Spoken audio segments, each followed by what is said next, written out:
Ён для сябе адкрыў беларускі дзен проста ўжо. Яны паўтаралі вось сюда, каханькія родненькія і тудэмы-сюдэмы. І аказваецца, што шляхта не такая-то і шляхта. Окупала, окупала, окупала, окупала, окупала. Ну, а колькі можна, колькі сезонаў ты хочаш?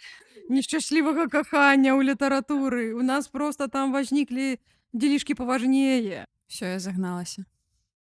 Спіс на лета – падкаст пра беларускую класіку, якую табе нарэшце захочацца прачытаць. Прывітанне ўсім, з вами Марина Козловская, выкладчыца літаратуры. І Дар'я Белькевіч, паэтка і арт-менеджерка. Сёння мы будзем размаўляць пра каго? Хто б мог падумаць пра Янку Купалу? Пра наша ўсё. Пра ўсё беларускай літаратуры. І пра 3 яго п'есы. Раскіданае гняздо, Паўлінка і тутэйшае. Зойдзем, так сказаць, незвычайнага ракурсу. Чаму з незвычайнага? Бо звычайна пра Купалу гаворыць як пра паэта, выпускаючы з-пад увагі, што ён стварыў беларускі тэатр. А ты лічыш, што Купала лепшы паэт ці драматург? Правакацыйнае пытанне. Мне цяжка адказаць на яго, я не ведаю. Яны розныя. Але я больш люблю Купалу драматурга. Я чытала Паўлінку ў школе. І што я памятала з тых часоў пра гэты твор, што там нейкая гісторыя кахання, што дзяўчына, галоўная гераіня, выбрала разумнага настаўніка замест быццам бы багатага нейкага пана, калі вось там яе ўжо хацелі аддаваць замуж. І я была абсалютна ўпэўнена, што гэта п'еса с шчаслівым канцом, вот жылі доўга і шчасліва, вот это вот все. Але Всё не так проста. канешне, зараз будуць нейкія спойлеры, але мы лічым, што калі вы хочаце перачытаць класіку, як робім гэта мы, ну не абавязкова Не ведаць фіналу. так, можна яе перачытаць і шукаць унутры тэкста нешта тое, што вам спадабаецца і адгукнецца. Ну, карацей, фінал быў такі, што галоўнага героя, ну вот этого патэнцыйнага жаніха Паўлінкі арыштавалі па даносе. І я, калі гэта прачытала, я рэальна падумала, што ў мяне нейкая дэма-версія гэтай PDF-кі, якую я чытаю, і я тэрмінова проста пайшла гугліць далей, ці тое я Ты спампавала. ведаеш, што гэта праблема ўсіх даследчыкаў гэтай п'есы. Што з моманту з 20-х гадоў, калі нехта пісаў пра Паўлінку, яны заўсёды закідалі Купалу, што как бы хорошая п'еса, но не дапрацаваў, ты чё-то не дажал, где? Бо яна парушае асноўны закон камедыі. Гэта шчаслівы фінал як аднаўленне гармоніі. Свет парушаны, мы пасмяяліся з гэтага, гармонія аднавілася і можна рухацца далей. Купалава п'еса заканчваецца на такой высокай жахлівай ноце. Це праўда. І зразумела, што нічога добрага там не будзе. Была цудоўная гісторыя ў 18-м годзе драматург Францішак Аляхновіч, які ствараў Купалу пэўную канкурэнцыю на гэтым полі стварэння беларускай драматургіі. Ён, прачытаўшы Паўлінку, вырашыў, што все-таки я даведу до канца, і напісаў 3-й акт, п'есу, якая называлася «Заручыны Паўлінкі». Усіх там пажаніў, такі маладзец. І Купала з ім не вітаўся пасля гэтага. Ён так пакрыўдзіўся, што нехта пасмеў улезці ў ягоны тэкст і там нейкія свае законы наводзіць. Што цікава, я аднойчы у Мазырскім тэатры бачыла пастаноўку Паўлінкі вот з гэтым 3-м актам Аляхновіча. Як тебе? Я драмы люблю больш. Ну, зрэшты, вот твоё ўражанне пра тое, што гэта п'еса са шчаслівым канцом, яно закладзенае беларускім тэатрам, бо дагэтуль у беларускім тэатры Паўлінка ідзе у класічнай пастаноўцы, дзе Купалу трошки паддапісалі, тым самым парушыўшы галоўнае. Канешне. Бо для яго надзвычай важнай была гэтая недасказанасць і магчымасць для чытача самому падумаць, як там што, пра што яно, бо станаўленне беларускага тэатра і Купалава драматургія, яно адбывалася не ў класічнай парадыгме. У парадыгме новай драмы. Яно такое больш чэхаўскае, эксперыментальнае, нават у паўлінцы. А мы ўзялі гэта і красивенька пастрыглі пад зразумелы стандарт. Ну, для мяне вось рэальна, калі нават чытаць, проста чытаць, і вось так сканчваецца гэта п'еса, ты ў нейкім зняменні сядзіш, в сэнсе ўсё, што ну, такое ўзрушэнне, і з іншага боку крыху крыўда таксама на Купалу, тыпу, ну чаму ты так скончыў? Я і так чытаю розныя сюжэты, і там мала добрага. Але ну, з іншага боку, тое, што ты кажаш пра развіццё думкі пасля, тыпу, а што далей было? Ты сам такой, ну, які там быў год? Ага, што іх можа чакаць? Ну і да, напэўна, нічога хорошага. Не сцэнар, але ж Пала страшна любіў цыклічныя гісторыі. Яго п'еса так пабудаваная, што фінал кожнага з актаў ён прадказвае фінал наступнага. Да? Ён увесь час ходзіць па нейкіх колах у сваіх п'есах, і тое, што ў паўлінцы нічога добрага не будзе. колы пекла. Ну, можа быць, прям не пекла, но нейкіх непрыемнасцяў. Што ў паўлінцы нічога добрага не будзе, відаць, у канцы першага акта, дзе Паўлінка гаворыць, што цётачка, далі Бог, калі якімку ад мяне забяруць, я павешуся. Не больш, не менш, да? То бок мы можам з вами прадказаць пры уважлівым чытанні і такі варыянт фінала, і вот тады гэта перастае быць камедыяй зусім. І гэта яшчэ як бы адсылка да гераіні іншай п'есы, якую ну як не тое, што адсылка, але вось пра тое кола, па якім ходзяць героі Купал. На Зоську? Да, на Зоську з раскіданага гнязда, якая спрабавала гэта зрабіць, і ну увогуле за нешчаснае каханне рознае адбывалася. Што мне спадабалася, і вот я вельмі зацаніла зараз, можа быць, у школе я на гэта мала звяртала ўвагу, вось гэта на сакавітую, прыгожую, класную мову, гаворкі, прымаўкі, прыказкі. Ну, у школе гэта досыць складана. Паўлінку вывучаюць у 8 класе, на мінутачку, там досыць складана зацаніць мову, калі табе трэба хутенька даведацца, пра што там было, напісаць тэст, і каб ад цябе адсталі. Да, яшчэ і біяграфію расказаць Купалы. Ну, я нават сабе некалькі выпісала вот это адказ на пытанне калі, на святое ніколі. Ну, просто буду ўжываць зараз пастаянна. Гэтыя каханенькія, родненькія, яно ж увайшло ў жывую размову народную, і ты можаш да канца нават не ўсведамляць, адкуль гэта ўсё ўзялося. Я табе раскажу гісторыю, проста звязаную з маімі аднакласніцамі. Калі мы чыталі гэтую п'есу, мне здаецца, што да канца вось школы 11 класа большасць дзяўчат, якія чыталі цалкам гэтую п'есу і неяк пранікліся гісторыяй, яны паўтаралі вось сюда, каханенькія, родненькія і тудэмы-сюдэма. І гэта проста вот, ну, такімі канструкцыямі ўвайшло звычайную нашу мову, ну, сучасную, якой мы камунікавалі, разумееш? І нават зараз я там ну, тудэма-сюдэма магу сказаць, і нават не зважаючы, што гэта, Купала я цытую, і это ўжо дзесьці там у падсвядомасці знаходзіцца. Это вялікае дасягненне гэтай п'есы. Я вот калі перачытвала, злавіла сябе на думцы, што бацька Паўлінкі гэта Дубатоў. Яны такі, вот той жа самы тыпаж, з абыходжаннем, з гэтымі прыказкамі, з народнай мовай, з тым, каб разграміць сусвет вакол сябе. А нагадай нашым слухачам. Дубатоўк — гэта герой дзікага палявання Владзіміра Караткевіча. І вот як бы такі просты добры волат. Вот як бы пры гэтым з вельмі жывой мовай гэта пра Купалу, але адчуванне і разуменне гэтага прыходзіць ну яўна не калі вучышся ў школе. Тады ты просто яшчэ не ўмееш гэта зацаніць нармальна.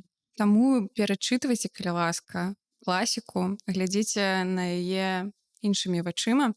Дарэчы, пра іншую оптыку мяне зараз вельмі зачапіла антыфемінізм зачапіў. Вот просто Ну, это традыцыйная каштоўнасць. Што значыць антыфемінізм? я не знаю, як гэта назваць. Гэта п'еса пра традыцыйная каштоўнасць. Ну так, і я разумею, што гэта тыя часы там, дзе статус жанчыны быў іншы, горшы.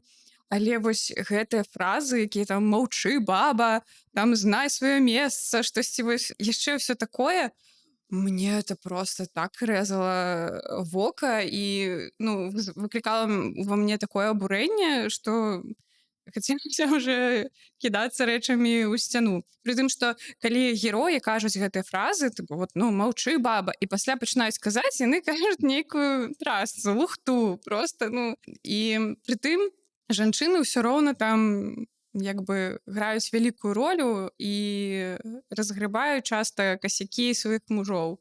І пры гэтым застаюцца адказнымі. Ведаеш, пра што падумала толькі што? Ну, Што гэта можа быць адзін з першых тэкстаў, ну калі казаць пра драматургічныя тэксты, то дакладна, дзе ў загаловак вынесена імя гераіні.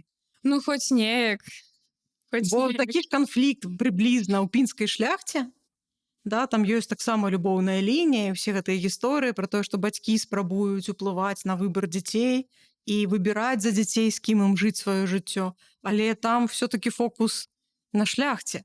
А тут мы бачым дзяўчыну, якую робяць галоўнай гераіняй, і больш за тое, яна спрабуе выйсці з-пад кантролю. Гэта можа быць адна з першых жанчын у беларускай літаратуры, якая гэта робіць, бунтуючы пэўным чынам супраць волі сваіх бацькоў. Ну, не як бандароўна, можа быць лепшым фіналам, але тым не менш. Вось мне цікава, як сучасныя дзеці ўспрымаюць той факт, ну, архаічны, хаця, можа быць, ёсць такія выпадкі, але рэдкія, што шукаюць самі бацькі жаніха і прымушаюць выйсці замуж за пэўнага чалавека. Вось як гэта ў іх свядомасці? Не знаю, я вось не памятаю, як я тады гэта ўспрымала, неяк гэта міма праляцела. Ну, гэта такі, на сённяшні момант, мне здаецца, досыць серыяльны канфлікт. Это ўсё такое... Не даеш веры, што гэта некалі было. Што яшчэ, там, не ведаю, 70 гадоў таму гэта, ну, былі законы, па якіх грала грамадства. Яно па гэтых законах рухалася.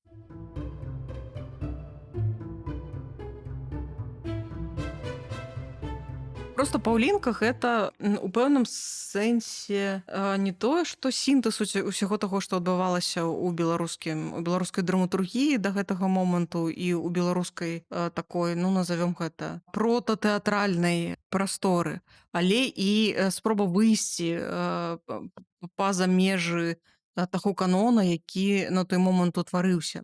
В прынцыпе, калі паглядзець, то у нашаніўскай літаратуры тэатр адыгрываў вельмі важную ролю. Бо гэта быў спосаб уздзеяння на шырокае кола, ну, назовём іх рэцыпіентаў. Бо вот у нас ёсць непісьменнае насельніцтва, трэба на яго нейкім чынам паўплываць. Як на яго паўплываць? Трэба ім нешта паказаць. Чытаць яны ўсё роўна не ўмеюць, дастаткова складана па-іншаму паўплываць. І ўзнікаюць гэтыя вандроўныя трупы, якія ездзяць, паказваюць нейкія сцэны. І калі мы паглядзім, чым людзей можна зацікавіць, ясна, што гэта будзе камедыйны сюжэт. Бо яшчэ супер важнае пытанне. Давай. Чаму ўсе пастаянна там п'юць? Правда жизни. Яны реально так пілі раней, просто там праз кожныя 5 старонак, ну, там, аўтурную гарэлку, тое. Ну, это шляхецкая, это сцена со шляхецкага жыцця. Мы, смерды, не п'ём. Нас грошай няма на гарэлку. Вось таму трэба было нейкім чынам людзей зацікавіць, завабіць у тэатр. Якім чынам завабіць? Паказаць ім нешта смешнае, нешта пазнавальнае. І адсюль гэты не то што меладраматычны, вадывільны жанр. Бо калі ты прыходзіш у тэатр і табе там робіцца сумнавата, нехта пачынае спяваць, нехта танчыць, і ты ўжо прачынаешся.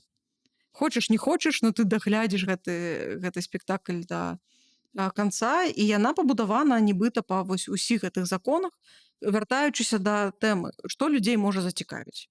Ну, зразумела, блізкія сюжэты, блізкія для іх праблемы, і бацькі і дзеці вечная тэма, як і каханне і вось гэтыя адносіны паміж пакаленнямі. Ну, адпаведна, калі ўжо заварочваць нешта у гэтую упакоўку, калі так упакоўваць, то гэта вельмі выйгрышны сюжэт. І Купала яго выкарыстоўвае. Ну, праўда, у фінале рве штаны і не аддае Паўлінку каму трэба. Слухай, ну вось ты кажаш пра упакоўку, а самае галоўнае гэта ж, ну як мне падаецца, супрацьстаянне мужыцкага і псеўдаінтэлігенцыі, там псеўдаінтэлектуальнага, калі можна так сказаць. Ну і, канешне, как самавызначэнне беларусаў таксама. Ну, ён спрабуе апісаць гэты нацыянальны характар з аднаго боку і паказаць такую вельмі важную штуку, якую ўжо пачаў рабіць Дунін Марцінкевіч у пінскай шляхце. Бо з аднаго боку мы з вами маем дэградацыю эліты, бо ёсць у нас гэтая шляхта і Паўлінка са шляхецкай сям'і, але што ў іх жыцці шляхецкага? Ну нічога. Ну, нічога, да, апрача шляхецкага гонару, які ў іх ёсць, бо яны памятаюць, што некалі там шляхціц на загародзе быў варты і там, да, адпавядаў ваяводзе. І ўласна, з іншага боку, ну вот дэградавала гэтая старая эліта, і вот яна вырадзілася, але калі мы гаворым пра супольнасць, яна не можа існаваць без пасіянарных асобаў, без лідараў, без таго, хто будзе весці. І Купала нам паказвае, як нарастае гэтая новая эліта і якім сарока, які настаўнік, які будзе інтэлігентам у першым пакаленні. Это таксама такая скразная тэма літаратуры таго часу, паглядзець, як яна нараджаецца, гэтая эліта. Ён тут ёсць. І пытанне, што старая эліта зноў уступае у такі падступны канфлікт. Мяне вось вельмі раздражнялі моманты, калі гэты Адольф, Пан Адольф Быковскі, прошу пані. менавіта, як ён на ўсё, што там прапаноўвалі, танцы, там нейкія песні, фу, мужыцкая. Ну, тое самае, як які-небудзь падлетак закатае вочы і скажа, што это фу, беларуская, я не буду это слухаць, это музыку.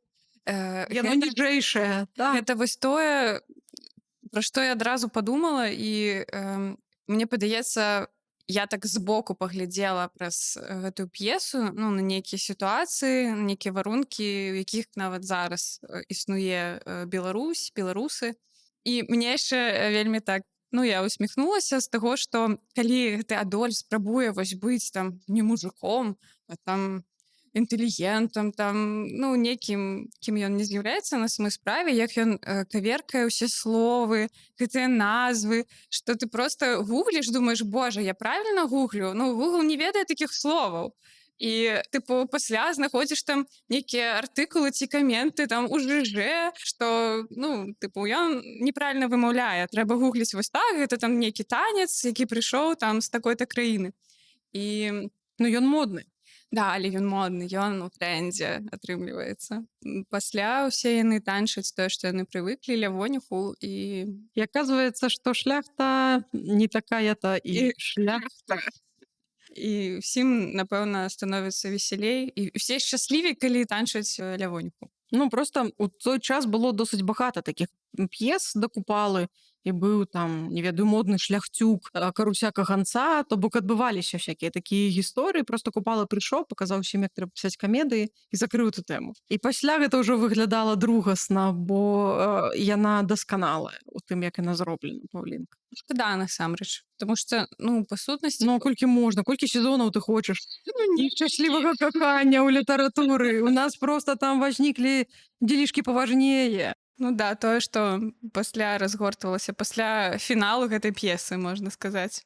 Это быў такі проста ў яго дзіўны заход, таму што ён пачынаў сваю такую драматургічную кар'еру з драматызаваных паэм, і это просто мадэрновыя эксперыменты, і сон на кургане, і адвечная песня, это просто нешта неверагоднае, калі, дарагія людзі, вы гэтага не чыталі, прачытайце сон на кургане, калі ласка, патлумачце мне, пра што гэты тэкст. Я вот пакуль сабе з гэтым рады не дала, хаця многа пра гэта думала. Паўлінка — гэта такі выхад у гумар, і тое, пра што мы часта забываемся. Што вось гэты складнік, ён быў у нашым нацыянальным характары, і гумар нам на нашых скрыжаваннях гісторыі дазваляў выжыць, а пасля Купала становіцца сур'ёзным. ідзе рабіць сур'ёзныя рэчы. Мяне ў гэтым плане страшна уражвае, наколькі хутка ён як драматург расце. Бо паміж Паўлінкай і раскіданым гняздом 1 год.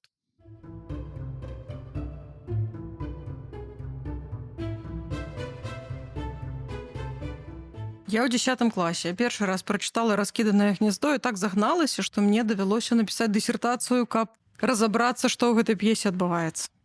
Чаму яна выглядае так, як выглядае, чаму яна пабудавана так, як пабудавана, і праз гадоў 7 мяне адпусціла. Але для мяне гэта быў першы у жыцці вот такі эфект узаемадзеяння з літаратурным тэкстам, каб вот так вот пыранула, каб давялося вельмі многа пра гэта думаць для таго, каб пасля жыць больш-менш спакойна. Я спрабавала ўзгадаць, што я памятаю са школы пра гэтую п'есу. Я памятала, што там гісторыя нейкай сям'і, і што ў іх все кепска, і скончылася ўсё кепска. І таксама дакладна мне не захавалася больш іншых нейкіх асацыяцый. Ну, в прынцыпе, зараз яны такія ж самыя, толькі паглыбіліся і з нейкімі нюансамі. Ну, як ты думаеш, вось для беларускай драматургіі, чым значэнне гэтай п'есы? Ну, для мяне, я пабаюся, канешне, пакрыўдзіць усіх драматургаў пасля Купала, але гэта галоўная п'еса беларускага тэатра. Бо яна настолькі на розных узроўнях чытаецца і настолькі па-рознаму яе можна актуалізаваць, што ну, гэта неверагодная штука. З аднаго боку, ён там дае заманушку, да, калі гаворыць, што дзея адбываецца, там 905 год, і за гэта чапляліся ўсе савецкія інтэрпрэтатары, гаворычы пра тое, што это п'еса пра рэвалюцыю 905 года і гэтак далей. Але мне здаецца, што гісторыя нашмат больш глыбокая, і на сённяшні момант мы, як нацыя раскіданая па свеце, вельмі добра можам для сябе ўсвядоміць, пра што ў гэтай п'есе вядзецца. З аднаго боку, Купала апісвае сваю сямейную гісторыю. Бо так яны згубілі зямлю, і калі мы згадвалі біяграфію Купалы, ён там увесь час пераязджаў, бо яны былі арандатарамі, і даводзілася рухацца. А гэта праблема для сялянскай нацыі, а Купала тут фіксуе нам сялянскую нацыю. Нацыю, якая спрабавала сябе ідэнтыфікаваць праз прастору. Ходзіць туды-сюды гэтай імперіі, незразумела, што адбываецца, мне трэба ведаць, дзе мой дом. Мой дом, Моя зямля. Так. мой дом тут. І што робіць Купала ў раскіданым гняздзе, як і ў тутэйшых, зрэшты. Ён нам паказвае, што адбываецца з людзьмі, якія спрабуюць ідэнтыфікаваць сябе праз тут, і ў іх забіраюць тут. І ён паказвае гэта нам на ўзроўні кожнага героя, Да, бо ўсе яны вар'яты. так, Это п'еса пра вар'яцтва. ва ўсіх такія розныя рэакцыі на адну і тую ж падзею. І ну, мяне, канешне, ўразілі гэтыя персанажы, як яны створаны, як яны прапрацаваныя. То бок Сымон з такім катэгарычным стаўленым, прынцыповасцю. Ну, ён падлетак. Так, максімалізм, да. Яшчэ, ну, Зоська, там, канешне, яшчэ накладаецца любоўная гісторыя ў яе, але я думаю, што, ну, ўсё цалкам такі пакідае адбітак вельмі самотны, сумны. Мне вельмі цяжка на душы, калі я думаю пра персанажа Зоські. Я не знаю, мне хочацца неяк ёй дапамагчы, неяк парадзіць, штосьці зрабіць. Не ведаю, каб неяк па-іншаму сканчалася гэтая п'еса.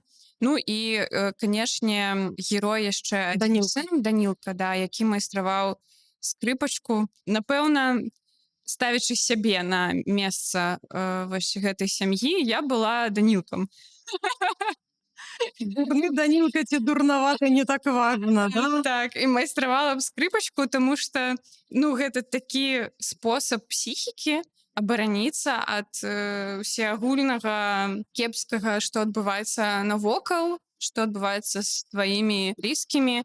І, ну, гэта таксама спосаб. Ну, проста у раскіданым гняздзе па сутнасці нічога не адбываецца.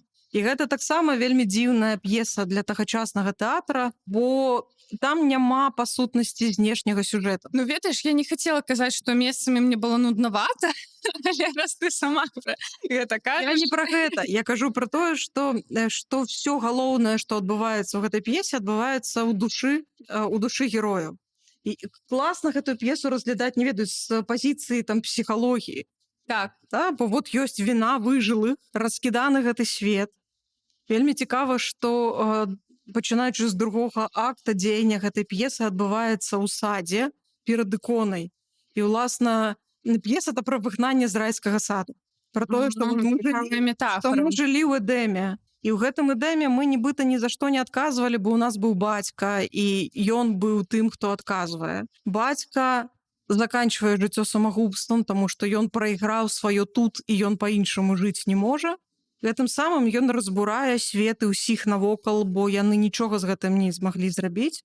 І Купала нам паказвае, як яго героі спрабуюць гэты свой унутраны свет сабраць вакол нейкай ідэі. Для Сымона гэта ідэя справядлівасці, да? Яго там атрыбут, гэтая сякера, з якой ён эту справядлівасць спрабуе нейкім чынам для сябе знайсці, становячыся крыжам на бацькавай магіле, як ён гаворыць, да? То бок робячы тое, што робіць яго бацька. Для Зоські гэта ідэя кахання, яна спрабуе праз любоў нешта там паяднаць у сваім сусвеце, але нічога не атрымліваецца. Данілка абстрагуецца праз мастацтва і праз тое, што ён майструе сваю скрыпачку, а яго родныя спрабуюць увесь час гэтую скрыпачку зламаць. І на выхадзе мы бачым, як трагедыя разбурае сям'ю. Бо яны не могуць ні дараваць, ні знайсці паразумення між сабой, яны разыходзяцца ў розныя бакі, прычым у апакаліптычнай абсалютна карціне гэтага пажарышча. Дым, незнаёмы чалавек, які заве ісці за сабой. Вось мне здаецца, што можна яшчэ абмеркаваць фігуру маці ў гэтым усім, што вось на пачатку п'есы, ну, яна там паказана, што хворая, там слабая, што ёй дапамагаюць дзеці, а ў выніку, ну, яна таксама вар'яцее. Так, але пры гэтым захоўвае гэтае вогнішча, усім заўжды для іх ёсць там бульбачка печаная. То таксама для мяне было такім адкрыццём, ну, не адкрыццём, што проста пацверджаннем хутчэй, што вось жанчыны нават у нейкіх вар'яцкіх умовах ўсё роўна бяруць гэтую адказнасць, нясуць там за дзяцей, каб все былі накормлены, каб ва ўсіх быў нейкі мінімальны камфорт, ну і пры гэтым пакутуючы самі ад усяго, што адбываецца, яшчэ бяруць гэта ўсё на сябе. Але пры гэтым маці робіць абсалютна жахлівы выбар у фінале, бо яна выбірае малодшых дзяцей, адмаўляючыся ад дарослых. Яна іх кідае, яна сыходзіць з малодшымі, таму што яна мусіць гарантаваць ім выжыванне, а дарослыя ўжо нібыта могуць гэта зрабіць самі. Такая мама кошка атрымліваецца. І пры гэтым для яе дзеці таксама вар'ят. То бок яна не здатна іх зразумець. І гэта п'еса пра суцэльнае вар'яцтва, пра тое, што калі ёсць такая траўма, немагчымае паразуменне. Што кожны спрабуе ратавацца самастойна, ігнаруючы іншых. Але ці магчыма было разам уратавацца? Ці магчыма, улічваючы асабістыя траўмы кожнага ад усяго, што адбылося? Ці магчыма гэта было? Тут пытанне трошкі ў іншым, бо ўсё-ткі Марылі і яе дзеці гэта рознае пакаленне. І, магчыма, Купала нам паказвае, наколькі розным можа быць стаўленне да катастрофы ў залежнасці ад таго, да якога пакалення ты адносішся. Бо для Марылі і яе мужа гэты шлях, у які яны выпраўляюцца, гэта шлях да смерці, па сутнасці. Да? Бо калі ў цябе няма тваёй зямлі, калі раскіданае тваё гняздо, а ты зяблік, то страціўшы зямлю ты ніхто. Ну, ты жабрак. І для Лявон заканчвае жыццё самагубствам, таму што не можа з гэтым змірыцца. Бо калі ты ідзеш і губляеш тут, все, это канец, это фінал твайго жыцця. Бо для цябе разуменне твайго сусвету немагчымая па-за вось гэтым домам, які ў цябе быў. Але маладое пакаленне можа яго для сябе пашырыць. Калі дом гэта не толькі мае, там, не ведаю, 2 гектары, але і мая краіна, і мая планета, і гэтак далей. І можа быць, яно гэтае маладое пакаленне ў больш выйгрышнай сітуацыі знаходзіцца. Таму што яны могуць прайсці, у іх ёсць час прайсці гэты шлях. Па бацькаўшчыну, да? П'еса заканчваецца вялікім сходам па бацькаўшчыну, і тут цікава, як гэтую бацькаўшчыну можна разумець. Па-рознаму, канешне. Это вяртанне таго, што ў цябе адабралі, альбо гэта разуменне бацькаўшчыны ўжо на нейкім іншым проста ўзроўні. Мне яшчэ зачапіла адна фраза, якую сказаў старец. пасля таго, як прыйшла Зоська і там танчыла і вось вар'яцела, распавядала ўсё, што яна там бачыць і адчувае, вялікім горам і зніштажэннем кожны тут куток ваш напоўнен. Я вось некалькі разоў гэтую фразу перачытала, і яна такая трапная для п'есы і для нейкіх часоў таксама проста гісторыі нашай краіны. Да, і я б, ведаеш, хацела гэтую п'есу рэальна прачытаць з якім-небудзь псіхолагам, каб мне проста патлумачылі, як хто рэагуе, якая ў каго ўключаецца там абарона псіхікі ці чагосьці яшчэ. І вот з такога ракурсу на гэта паглядзець, каб мне патлумачылі. Дарэчы, калі нас слухаюць псіхолагі, вось вам ідэя. Ідэя новага падкаста. Разбіраем беларускую літаратуру з псіхалагічных пазіцый. Всё, дару. Але это вельмі важна і вельмі цікавая тэма. Бо па сутнасці Купала першы, хто фіксуе гэтае вар'яцтва нацыянальнае. Што адбываецца з сям'ёй і з сялянскай нацыяй, калі знікае разуменне дому.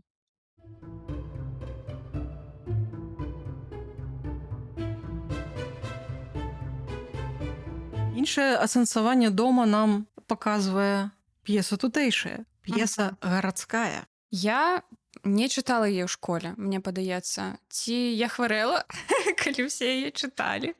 Таму што ніякіх успамінаў у мяне абсалютна не было, і я чытала вось яе як першы раз. І яна мне спадабалася больш, чым «Раскіданае гняздо».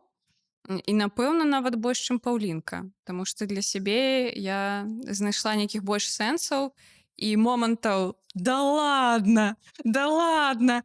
І яшчэ хачу заўважыць, ва ўсіх п'есах Купалы мне вельмі падабаецца неймінг, калі ён дае сваім героям прозвішчы нейкія, якія ўжо вызначаюць іх шлях, іх паводзіны, характар. І, па-мойму, гэта вельмі класны мастацкі прыём. Вельмі тыпова для драматургіі. Просто ты можаш ім добра карыстацца, а можаш не. У Купалы гэта атрымлівалася выдатна абсалютна. Больш за тое, для яго вельмі важна і ў «Раскіданым гняздзе», і ў тутэйшых увогуле наяўнасць імя ці адсутнасць імя ў героя.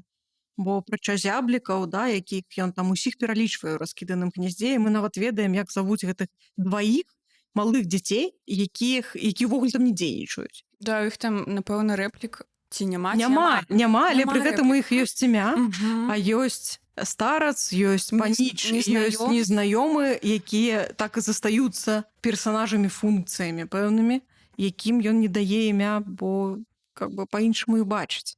Гэта цікавая увага. І ў тутэйшых будзе тая самая гісторыя, але трошкі па-іншаму пабудавана. Мне здаецца ўвогуле, што гэта п'еса такая маркерная для беларускай прасторы. Як толькі тутэйшыя робяцца можнымі, гэта значыць, што ў Беларусі ўсё добра. Можнымі ты маеш на ўвазе? Што іх можна паставіць на сцэне, можна выдаць, можна ўключыць у школьную праграму, гэта значыць, што ўсё ў парадку. Што мы на правільным шляху. Больш за тое, гэта такая досыць фундаментальна важная п'еса для самога Купалы, бо тутэйшыя былі напісаныя ў 22-м годзе, і пасля гэтага Купала пражыў яшчэ 20 гадоў, але п'ес больш не пісаў. Ого! На тутэйшых яго так навучылі, правільна прачытаўшы гэтую п'есу, больш ніколі не пісаць для тэатра, што давялося гэтую гісторыю засвоіць. Уласна, у савецкія часы гэта п'еса была пастаўленая толькі адзін раз, адна пастаноўка. У 26-м годзе гэтую п'есу рыхтавалі як такое баўленне часу для гасцей акадэмічнай канферэнцыі па рэформе правапісу і азбукі. У 26-м годзе адбываўся ў Мінску такі кангрэс, які страшна адбіўся на лёсах розных беларускіх пісьменнікаў, Купалы ў тым ліку. У 27-м годзе збор твораў Купалы, які мусіў выйсці з гэтай п'есы, быў раскіданы, і, як згадваецца ў розных архіўных дакументах, у Мінску заварочвалі каўбасу гэтыя раскіданыя наклады Купалы ў гэтыя старонкі Купалавы. І толькі ў 88-м годзе, калі пачалося вяртанне забароненай літаратуры, тутэйшыя былі перадрукаваны і вернутыя чытачу, але больш шырока гэта зрабіла, безумоўна, культавая пастаноўка Мікалая Пінігіна ў Купалаўскім тэатры. Яна проста паламала маё жыццё, скажу шчыра. Я патрапіла ў купалаўскі недзе можа ў 7 ці ў 8 класе. Першая п'еса, якую я памятаю ў жыцці, чаму люблю купалу. І першае маё прышэсце ў тэатр здарылася на паўлінку, што як бы заканамерна, не зачапіла. А пасля я памятаю гэты паход з тутэйшымі, і так яны ўсё перавярнулі ў маёй свядомасці, і так у мяне ўсё склалася ў галаве, што я стала тым, кім я стала. Я веру, што дзякуючы гэтай п'есе ў тым ліку. Настолькі яна была выдатна пастаўленая. Мне было складана чытаць з кропкі гледжання гістарычнага сацыяльнага кантэксту, таму што кожная дзея яна знаходзіцца ў розным часе. І я кожны раз вярталася да гэтай падказкі ў пачатку, каб паглядзець так, у якім годзе, якім месяцы адбываецца падзея. І мне падаецца, што вельмі важна ў выкладанні прагаворваць у гэтыя моманты, што адбываецца, чыя акупацыя, Самы анархічны час у беларускай гісторыі. Так. Чым прыкольная яшчэ гэта п'еса. Гэта адна з першых мінскіх п'ес у беларускай літаратуры. То бок урбаністычных нават. Не просто Раней все-таки сімвалам горада ў беларускай літаратуры была Вільня. Дзядзька ехаў у Вільню. Вільня была крывіцкай меккай, якая ўсё прыцягвала, і калі гэта горад, то гэта Вільня. А з тутэйшых горадам становіцца Менск, і літаратура беларуская пачынае асвойваць менскія прасторы. І вот мы апынаемся ўжо на Камароўцы і на менскай брахалцы. І як бы пачынаецца, з гэтага пачынае стварацца менскі міф з гэтай п'есы. І гэта таксама вельмі каштоўна сабе ўявіць, як яно там жылося то ў Менску. У часы, калі туды-сюды хадзілі прадстаўнікі ўсіх на свеце сістэм і прафесій. Мяне вельмі трыгернуў момант, калі з'явіліся ўсходні і заходнія вучоныя і пачалі там апытанне сацыялагічнае да ў Янкі, то, што ён беларус, як ён там размаўляе, дзе ён жыве, і кожны з гэтых вучоных запісваў на свой капыл то, што ён сказаў там. Мудрая гістарычная палітыка называецца. Так, заходні там на польскі лад з абвінавачванням усходу, Расіі, там усходні наадварот, все па-руску, імёны на рускі лад перайначвае. І гэта квінтэсэнцыя нашай гісторыі. Я проста ў голас пачала рагатаць, калі дачытала да моманту, што і ўсходні, і заходні вучоныя гэта, хутчэй за ўсё, беларусы. Яны не тутэйшыя, проста адзін сын арганіста, а другі сын дыякана. І ўсё, то бок гісторыя пра тое, што Купала прэпарыруе тут нас на скрыжаванні ўсяго. Вот ёсць мы ў калідоры цывілізацый. І тут большасць дзеяння гэтай п'есы адбываецца ў хаце у Мікіты, і ў нейкі момант гэтая хата ператвараецца ў прахадны двор, да? Бо туды-сюды ўсе ходзяць, і ніхто не пытаецца, ці можна зайсці. Але пры гэтым все яшчэ адтуль нешта выносяць, да? Бо абстановачка ўвесь час робіцца бяднейшай і бяднейшай. І гэта сімвал нас у нашай цудоўнай геапалітычнай абстаноўцы, калі мы таксама такі калідор паміж дзвюма цывілізацыямі, дзе з аднаго боку ёсць касцёл, а з другога боку ёсць царква, і гэта розныя сістэмы, якія нас проста раструшчваюць і не дазваляюць нам стаць ні туды, ні на той, ні на той бок. І вось на гэтых скрызняках гісторыі адзінае, зноў жа, што мы можам супрацьпаставіць, гэта тутэйшасць. Мы тут. Мы ўсё яшчэ тут. І тут вялікае пытанне, наколькі негатыўны вобраз Мікіты Зноскі. І ці тутэйшасць гэта нешта кепскае. Я, дарэчы, Хто больш табе сімпатычны, Янка Здольнік ці Мікіта Зносак? Шчыра, у каго ты больш верыш? Ні ў кога. Як табе такі адказ? Вельмі цікава, што гэта героі-двайнікі. Яны аднаго і таго ж узросту. Купала іх запаралельвае. Ён страшна любіць такія рэчы, гуляцца з такімі рэчамі. Мне проста Янка, ён такім нейкім высакамерным падаецца, што ён усё Ён ведае. для сябе адкрыў беларускі дзен просто ўжо. Ну, тыпу, і ўсім дыктуе, як трэба жыць, прычым ну такой манеры не заахвочвальнай, а нейкай ну такой дыктатарскай. Ну ён даруйце беларус неафіт, які лепш за ўсё ведае, як гаварыць па-беларуску. І это меня страшна раздражняла. Ну і канешне Мікіта з носак мне таксама раздражняў вось гэтай прыхільнасцю, куды дзьме вецер, туды як бы і Мікіта. Але у момант, калі ён сказаў: я карацей буду займацца беларушчынай і пайду, куды ён пайшоў, у сэры, і я падумала: ну клас, вось нарэшце ў нейкі момант штосьці вецер пазьму у гэты бок, штосьці стала модна, беларусам быць модна, добры дзень. А на што яму гэты Янка адказаў: ну табе трэба пахадзіць на курсы беларусазнаўства. І мне такое: на мова на нова, чувак, табе трэба ісці.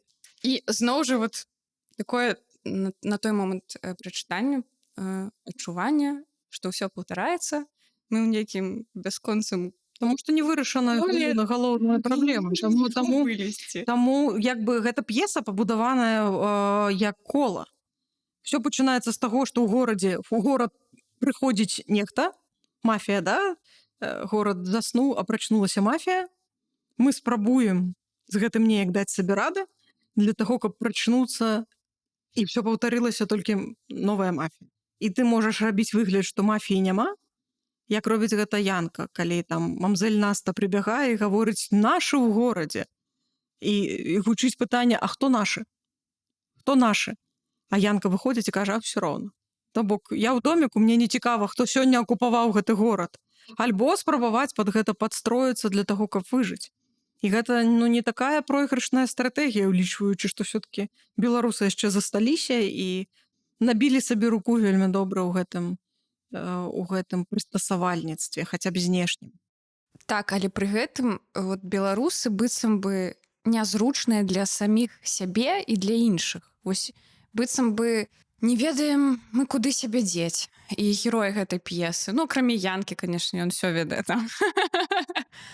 Я яшчэ хацела звярнуць увагу на нейкіх такіх другасных персанажаў, ведаеш, там поп, спраўнік, дама, пан. Гэта п'еса будуецца як батлейка. Гэта батлейкавы тэатр. У Пінігіна гэта было вельмі добра відаць у пастаноўцы, таму што ён выкарыставаў батлейкавую структуру для афармлення сцэны. Там домікі батлейкавыя, і ёсць гэты момант трохузроўневасці, бо батлейка паказвала светабудову. Да? Там было неба, была зямля, было месца, адкуль з'яўлялася смерць, і куды яна цягнула цара Ірада. Да? То бок вот, наше ўяўленне пра тое, што свет траічны, і ёсць пекла, ёсць зямля, ёсць неба, але гэта ўсё выбудавана у відавочнай абсалютна форме. І Купала бярэ як аснову для сябе вось гэтую батлейкавую штуку, якая вельмі важную функцыю выконвала цягам нашай гісторыі, бо яна распавядала пра важныя сэнсы ў прымальнай форме лялечнага тэатру. І ты ніколі ў руках не трымала Біблію, але ты прыходзіла і табе расказвалі пра цара Ірада і пра нараджэнне Хрыста альбо пра яшчэ нейкія такія вот рэчы, і Купала бярэ гэтую форму. Ты думаеш, што вось гэтыя другасныя... Да, яны батлейкавыя персонажы. Яны ж не развітыя там. Там не распрацаваная абсалютна свядомасць. Яны проста што робяць? Яны паказваюць усе пласты грамадства. Яны тыпажы. Яны лялькі. У Пінігіна у пастаноўцах гэта было відаць, бо яны былі лялькамі там рэальнымі. Яны батлейкавыя персонажы. Але яны ўсё роўна дадаюць штосьці у разуменне сітуацыі, да, і як гэта сказаць? Ніхто не ўратуецца. Ну, што ніхто не ўратуецца, да, таму што большасць з іх засталася па выніку, да, ўсё роўна, там, калі хтосьці хацеў з'язджаць, эміграваць, ну, яны засталіся там па тых ці іншых прычынах, часта глупых. Напрыклад, спраўнік гэта, як раней, ну, паліцэйскі, напэўна, да? Чыноўнік, да. Калі там пайшла размова пра універсітэт, поп сказаў, што універсітэт не патрэбны. І спраўнік сказаў, што універсітэт не патрэбны, бо развядзецца студэнтаў і, ну, будзе... непрыемнасць. Так, і я такая думаю, ну, сур'ёзна. Пры гэтым Мікіта, ну, вось адзін з галоўных герояў, ён хоча вучыцца. Але вучыцца ён чаму? Выжыванню ён вучыцца. Ён вучыцца ў тагачаснага коуча з Печіні, які насамрэч таксама не італьянец, а хутчэй за ўсё, ці ты мне скажаш, дакладна беларус, спачатку нямецкай мове. Генрых Мотавіч наўрад ці беларус. Ну добра. Нямецкай мове, пасля польскай мове, пасля аратарскаму майстэрству. Ён вот штосьці вучыцца, і пры гэтым людзі вакол яго, якія прыходзяць да яго госці, кажуць, ну, тыпу, універсітэт не патрэбны. Ну, і мяне вот гэта ўсё такіх нейкіх кантрастах адбываецца. Вельмі яна мяне ўразіла, вельмі шмат. Мне хацелася запісаць, мне хацелася... Яно вельмі трапнае. Это між Так. прочым, это мадама музей, і вот гэта... Мадам музей, божа, я з гэтага рагатала, мадам музей. Цікава, ведаеш, што ў гэтай сітуацыі, што пра параўнанні з раскіданым гняздом, тут пра катастрофу і пра такія важныя нацыянальныя штукі Купала спрабуе размаўляць у форме трагіфарсу. Вось мне гэта бліжэй. Это цікавыя рэчы, як іпінская шляхта, гэта таксама трагіфарс.